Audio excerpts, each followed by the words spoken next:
Hi, it's Cherokee. So, in keeping with the communication series, today we are going to talk about how to negotiate your salary. So, this is a topic that I know tends to be a sensitive subject for some people, and I know that a lot of people have some challenges when it comes to negotiating their job and negotiating their salary, meaning negotiating what your responsibilities are in your job, as well as negotiating the price for yourself. So years ago, I used to do resumes, and this is a topic that I absolutely love. But I know that some people are kind of scared. I know that people will start jobs and not know what the salary is. Some people will start a job and not know who their bosses are, start a job and not know what all is even required of them. So I might have to split this up into more than one video, but this one in particular is going to be how to negotiate your salary in any job that you have.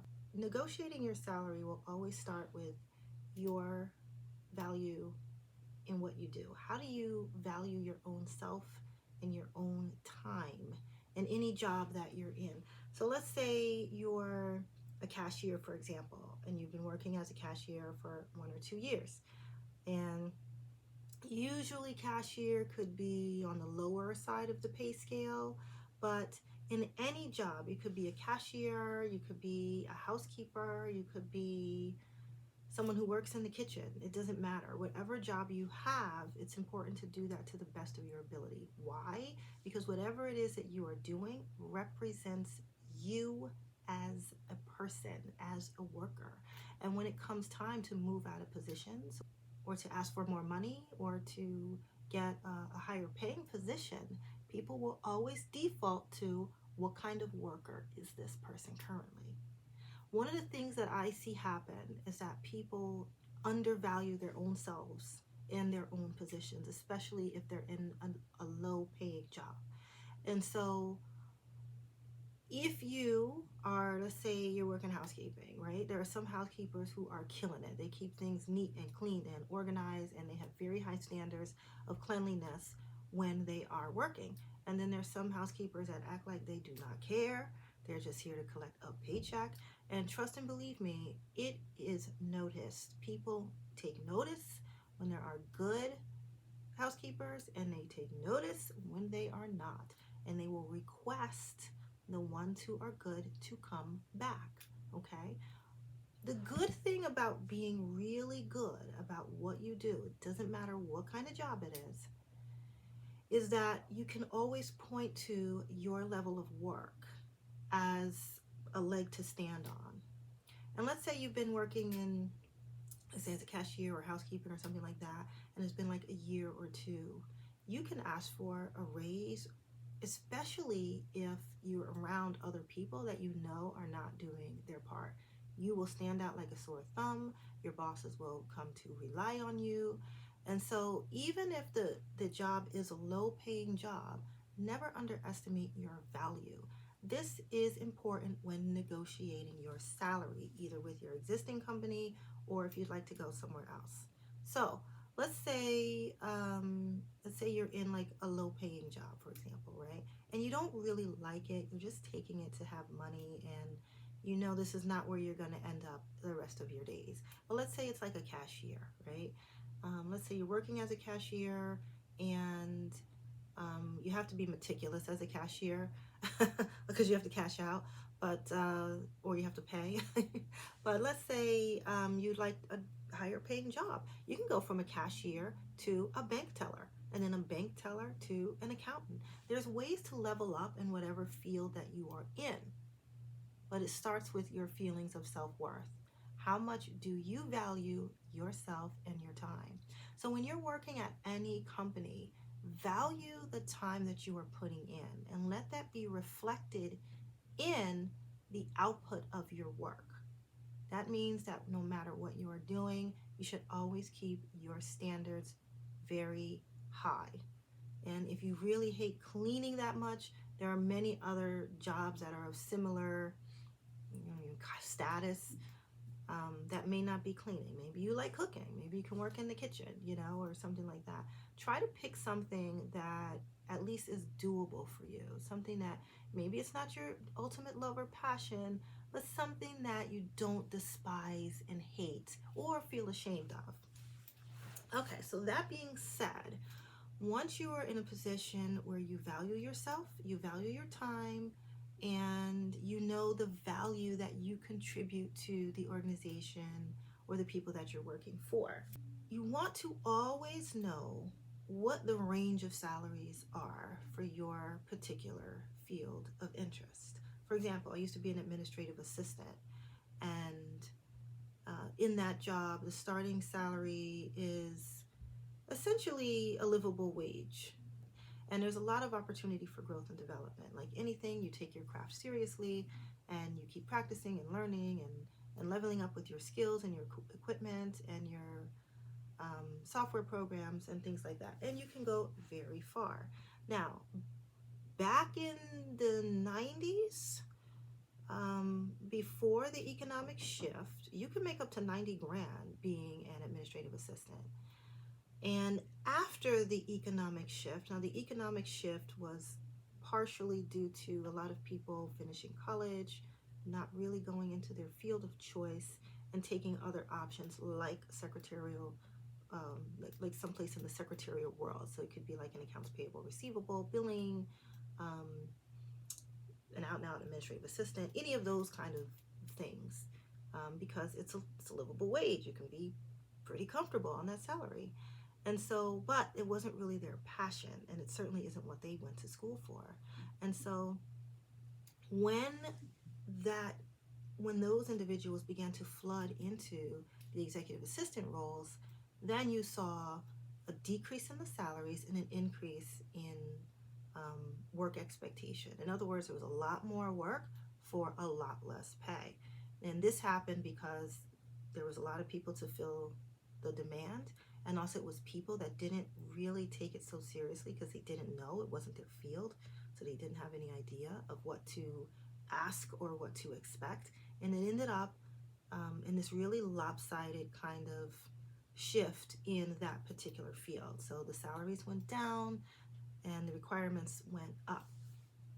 The first thing you want to do in any job that you have is you want to check the salary range for the job that you are in, meaning you want to know what the minimums are and what the maximums are for this particular role. And in between this role, what are the job requirements? So if you are working in a job that has, let's say, many job requirements, the more they require of you, obviously, the more the salary should go up. That weighs into your consideration for how to price yourself. So the first thing you do is you go to Glassdoor or your salary guide of choice, and you find out what the range is for your particular field. Then you look at what you are personally bringing to the table. Are you a good employee, or are you somebody that disappears a lot? Okay. Are you somebody that has a high quality of work or not so much? All of that is going to factor into what you will ask for. So that's why it's important to know where you stand when you are asking for more money. So no job that you get should be exclusively about money. Sometimes you will be asked to articulate why you are worth more money. I've had that happen, I don't know, a couple times. So you want to know what the value is that you are bringing to the table. What are your skills? How fast are you? What are some other things that you do within your profession that maybe other people are not too keen on doing or don't even know? So look at all those different things that you're bringing to the table, and then you pick a salary for yourself somewhere within that range. That's step one. Once you have looked up what your salary range is and where you fall at on that scale, more towards the bottom, in the middle, more towards the top, then you go on your interview. When you are on your interview, it's generally advisable that you bring up salary towards the end of the interview. So and go on and on about interviews and how to interview, but you should always represent yourself in every interview that you do with a list of questions. You don't know this job and they don't know you. Not only do you want to feel in, you want them to feel that you are engaged in the conversation, but you also want to get as much information as possible to see if it's even a good fit for you. So you want to make sure that you have certain things that you want to address going into the interview. And that means you have at least 5 questions, it could be more, that you would like to ask about what the job entails. Every interviewer is not a good interviewer. Everyone is not going to answer those questions automatically. It is up to you to take a greater interest in that discussion so that you can get all of your questions answered and that you have a good idea of how to price yourself. Now, towards the end of the interview, it's a good idea to ask about salary at that time. Not up front in the beginning, because you don't want to give the impression that that's the only reason that you're there. And hopefully that's not the only reason that you're there, because you're here all day. You want to like it a little bit. And you also don't need it to be the last thing on the interview. Trust me, the people know that you are there for a salary. It's not a secret. It's okay to ask how much the salary is for the job. No one will be shocked or surprised. So you've been having a great dialogue and there's been some back and forth conversation, hopefully. Then ask, what's the salary range for this position? That's it. Very simple. How much does the position pay? And then make sure you end on a different note. Ask another question or two and have some more conversation about it. Because although it's not a secret that you're there for salary, you want to make sure that they understand that is not the only reason that you are there. And so if they refer you to human resources, when human resources calls you, make sure you ask at that time. They'll usually will call you. They won't typically bring you back for another interview for HR. But yeah, when HR calls you, just ask at that time. We didn't get a chance to discuss salary on the interview. They referred me to human resources. Do you have the salary range for this position? This is important. You never want to take a job and not know what it pays, for obvious reasons. It might be too low. They might be asking you to do 100,000 things, okay? And that's why it's important to ask these questions on the interview. Let's say you have experience in this job and you know that there's a lot that they're asking for. Feel free to ask for more money.